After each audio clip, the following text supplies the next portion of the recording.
The camera loved Alex.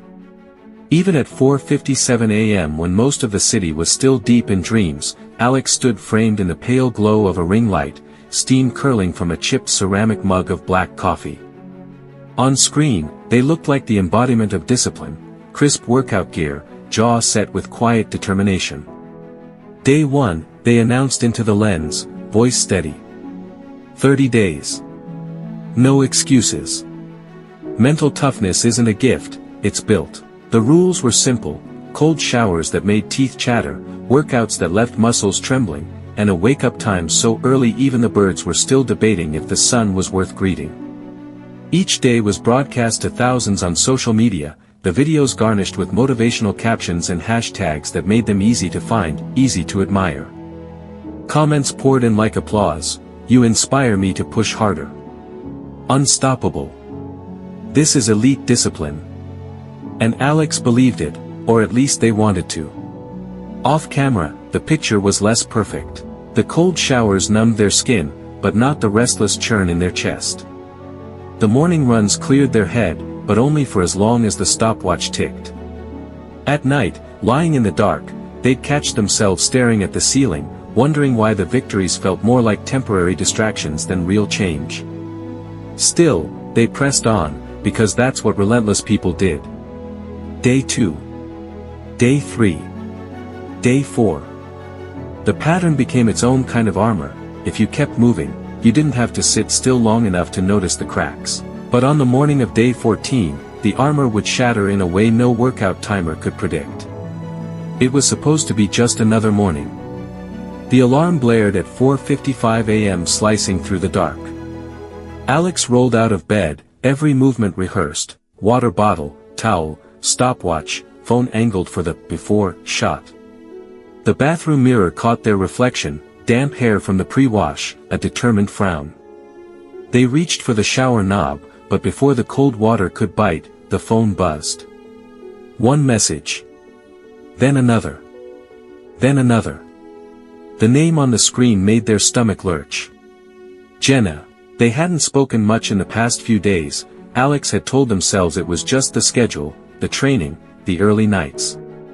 But the first line of the first message dissolved that excuse instantly: "I can't do this anymore. I'm done." It wasn't rage, wasn't drama. It was worse, finality. A clean cut where they hadn't even realized there was a wound. The other messages were short, almost polite. No room to argue. No gap to wedge in an explanation. Alex stared at the screen as the cold water roared into the shower stall, steamless and unwelcoming. They stepped in anyway, letting the icy torrent slam against their skin, hoping the shock would drown out the ache building in their chest. It didn't. In the videos, Alex always emerged from the shower grinning through the shivers, triumph written on every frame. Today, the camera was off. The shaking wasn't from the cold anymore. By the time they sat at the kitchen table, phone face down, coffee untouched, the thought had burrowed in and made itself at home: "You've been training for discomfort you can control, but what about the kind you can't?" They didn't know it yet, but that question would haunt them, and soon, a forgotten object buried in the back of a drawer would begin to answer it. The breakup had a way of making everything around Alex feel cluttered. The apartment, once a showroom for minimalism, now looked like a storage unit for neglected emotions: piles of unopened mail, a stack of unread books, an old sweater folded too neatly to be accidental. On the evening of day 17, Alex decided to clean. Not for neatness, but for distraction. Anything to avoid replaying Jenna's messages. They pulled open the bottom drawer of their desk, a graveyard of forgotten things. Tangled earbuds. Expired gym passes. A cracked wristwatch. Beneath it all, something thicker, leather-bound, edges frayed from years of use. The moment Alex touched it, a wave of recognition surged. This wasn't theirs. It belonged to someone else. It was the notebook. They hadn't thought of him in years, their old mentor, Marcus, a man who believed discipline wasn't just about routine, but about meaning. He'd been the kind of teacher who spoke in riddles that didn't make sense until months later. And then, without explanation, Marcus had disappeared, stopped showing up at the gym, stopped answering calls, stopped existing in Alex's life. Alex sat on the floor and flipped the notebook open. The handwriting was sharp, deliberate. On the very first page, strength is not in the blow you take, but in the hands you reach for afterward. They frowned, running a thumb over the ink as though the words might rearrange themselves into clarity. Each page after held more lines, cryptic, haunting, and oddly personal. Some felt like instructions. Others felt like accusations. Pain avoided is pain stored. Comfort can make a coward. The fights you refuse will choose you later. Alex closed the notebook with a snap. Their pulse raced as though they'd uncovered something forbidden. It was just paper and ink, and yet, the timing of its reappearance was uncanny. Almost deliberate.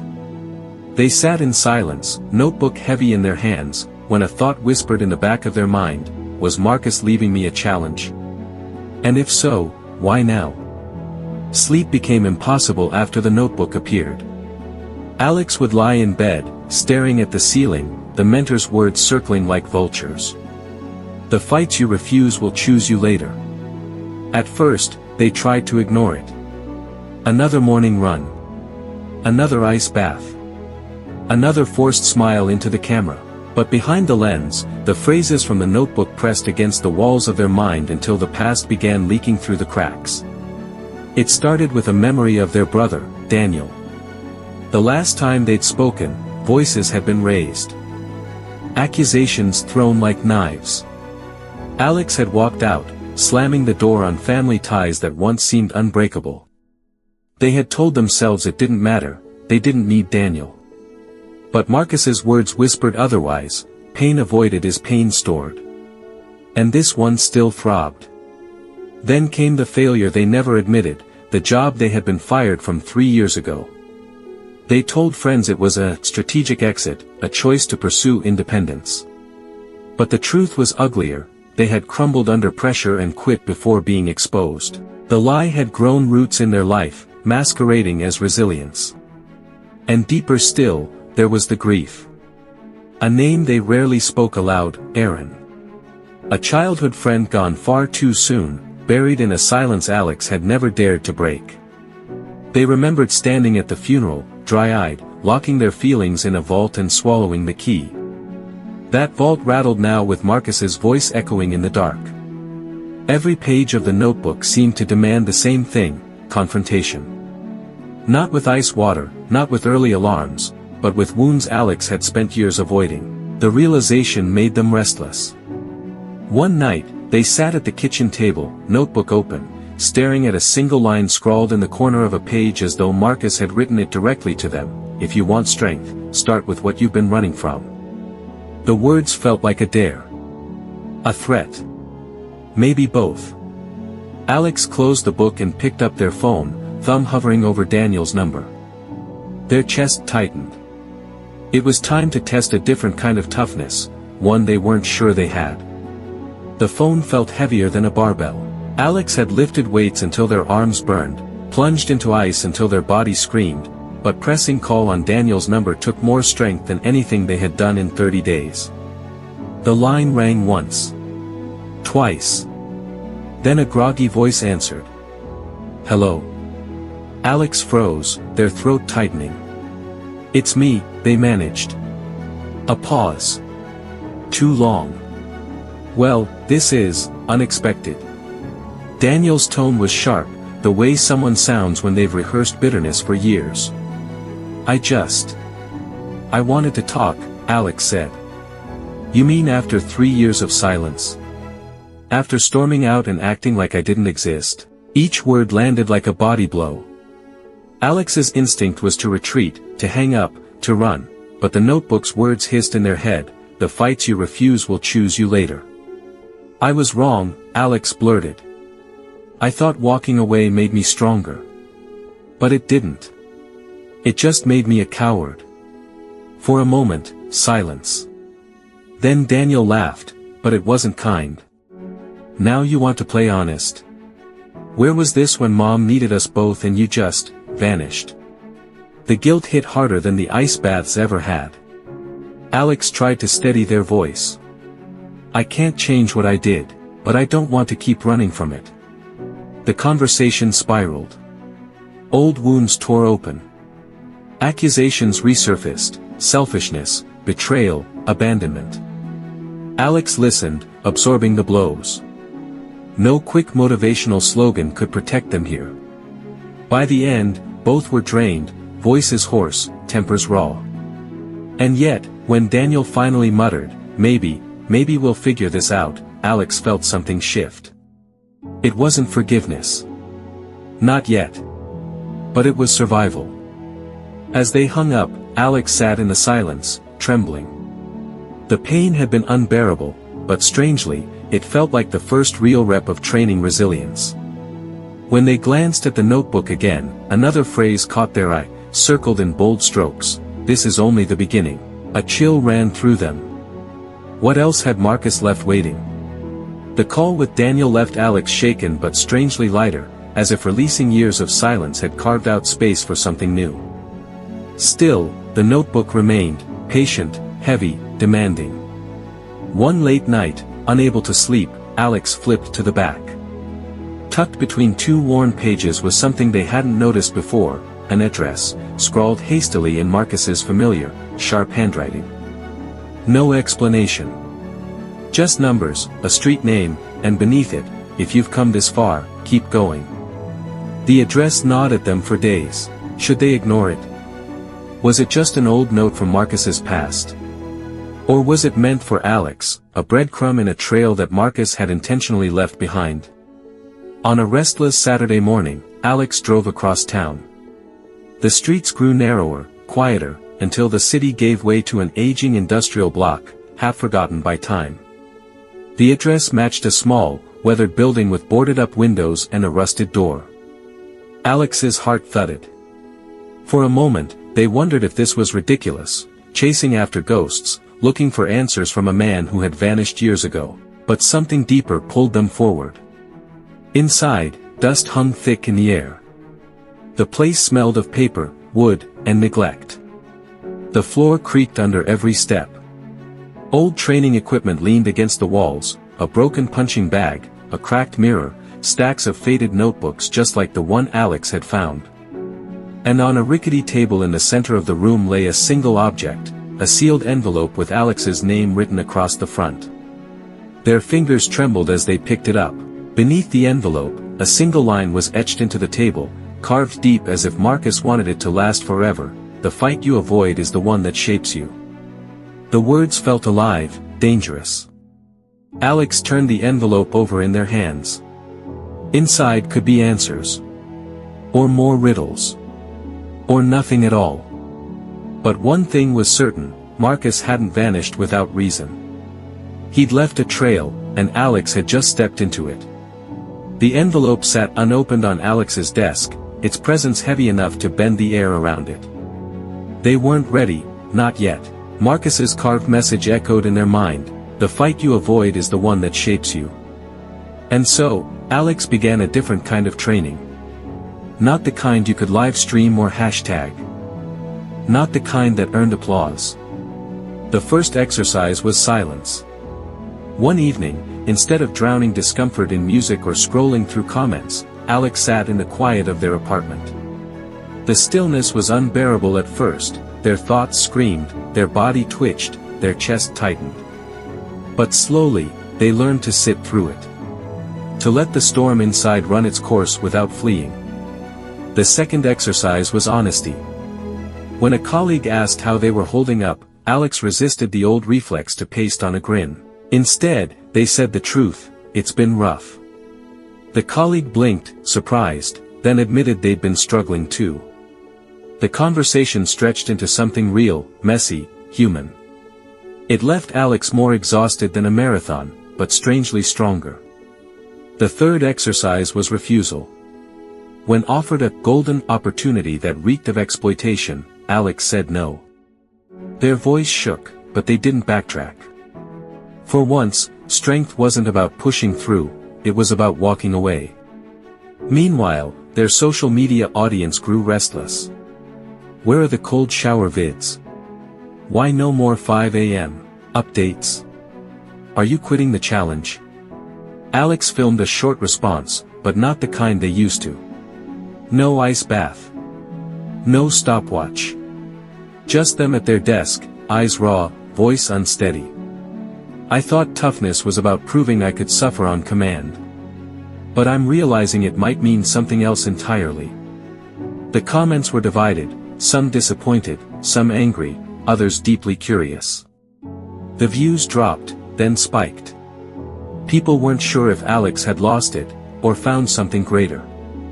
And still, the sealed envelope waited, patient, daring them to open it. But before Alex could muster the courage, life delivered a temptation, one far shinier, far deadlier than silence or honesty.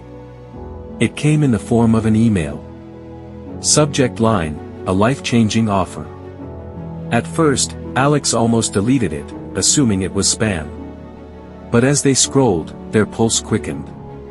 A major corporate sponsor, one that had been circling Alex's social media for months, wanted to sign them. Not just for a campaign. For a full partnership. The contract promised money beyond anything Alex had ever seen, travel, exposure, the chance to become the face of mental toughness culture. Billboards. Speaking tours. Endorsements. Overnight, their following would explode into millions. It was everything Alex thought they had been chasing. The younger version of themselves, the one who thrived on validation, who fed on applause like oxygen, would have signed immediately. But the fine print hit harder than the payout, daily content requirements. A brand-friendly image that excluded talk of struggle, grief, or doubt. An expectation to keep pushing the cold shower, grind-hard narrative, polished into glossy perfection. In short, it demanded Alex return to the mask they had just begun peeling away. They stared at the glowing screen long into the night. The contract was dazzling, but suffocating. The world saw it as an opportunity. Alex felt it as a cage disguised in gold. Still, the temptation gnawed. The money could solve problems. The fame could silence doubters. And maybe, just maybe, the pain of Jenna, of Daniel, of Aaron, could be drowned out by constant applause. The notebook sat on the desk beside the laptop, Marcus's words etched deep in Alex's mind, comfort can make a coward. But was this comfort, or conquest?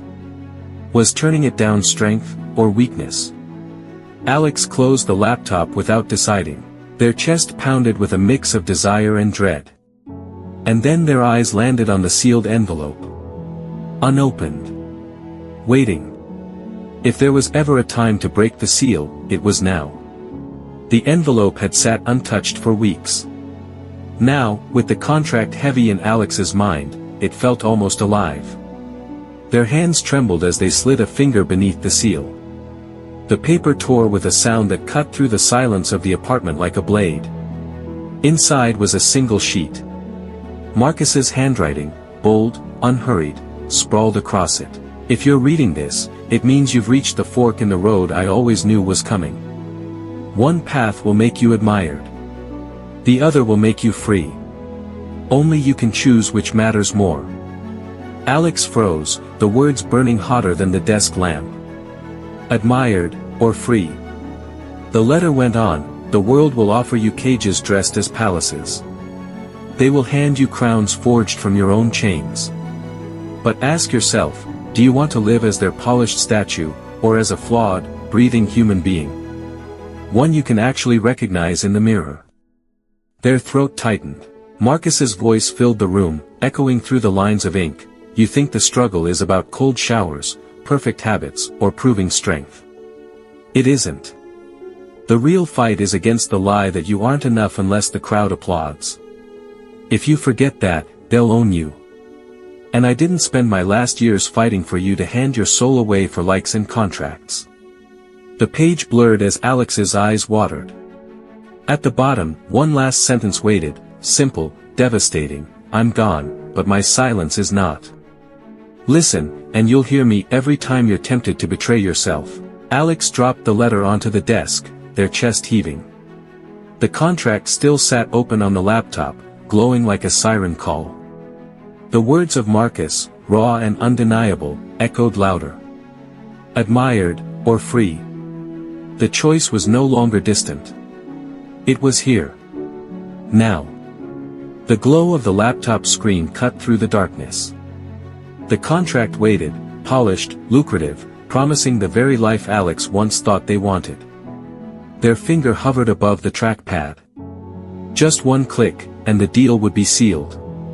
A gilded cage, disguised as victory, but Marcus's letter still lay open beside it, his handwriting like a flare in the night. The world will offer you cages dressed as palaces. Alex closed their eyes. For a moment, the silence pressed down heavy, filled with every expectation of their family, every cheer of invisible crowds, every whisper of self-doubt. And then, a breath. A breath that wasn't shallow, or rushed, or stolen by the pressure to perform. A breath that felt like their own. With a slow exhale, Alex moved the cursor. But instead of signing, they dragged the document to the trash. Click. The sound was so small, yet it cracked something enormous. For the first time in years, their shoulders felt light, their chest expanded, not with borrowed pride, but with raw, unpolished freedom. No applause. No stage. Just the quiet liberation of finally choosing themselves. Alex turned off the laptop. The room went dark, but it wasn't the suffocating kind anymore.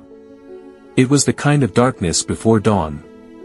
They whispered into it, almost like a vow, I'd rather be free than admired. And though Marcus was gone, Alex swore they heard him answer, not with words, but with the kind of silence that feels like approval. The leap wasn't grand. It wasn't cinematic. It was a single choice. But it was enough. And now the question doesn't belong to Alex anymore. It belongs to you. When the world hands you crowns forged from chains. When it tempts you with cages dressed as palaces. What will you choose? Admired? Or free?